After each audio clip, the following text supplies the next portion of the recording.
আমাদের জামাতের যে লোক উনি আমরা তো বাংলাদেশের মানুষ হিন্দু মুসলিম সবাই মিলিতভাবে বসবাস করি। তো উনরা বলতেছে কোরআন হাদিসের আলোকে উনরা দেশ গঠন করবে।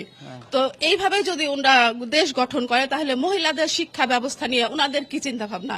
আপনারা জানেন ইসলাম নারী শিক্ষায় বাধা না। আমাদের হযরত আয়েশা রাদিয়াল্লাহু তাআলা আনহুর নবীর স্ত্রী হওয়া সত্ত্বেও তিনি ছিলেন আমাদের শিক্ষিকা। তিনি মানে সবচেয়ে বেশি হাদিস বর্ণনা করেছেন উনি। এজন্য আমরা আমাদের বোনদের জন্য উচ্চ শিক্ষার ব্যবস্থা করব এবং আলাদা কর্মসংস্থানের ব্যবস্থা করব।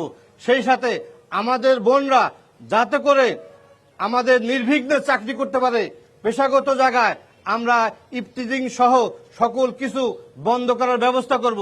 এবং আমাদের আমির জামাত বলেছেন যে নারীরা যেহেতু গৃহে কাজ করে তাদের কর্মঘণ্টা হবে 5 ঘন্টা। আমাদের পক্ষ থেকে আমরা ক্ষমতা আসলে নারীদেরকে আর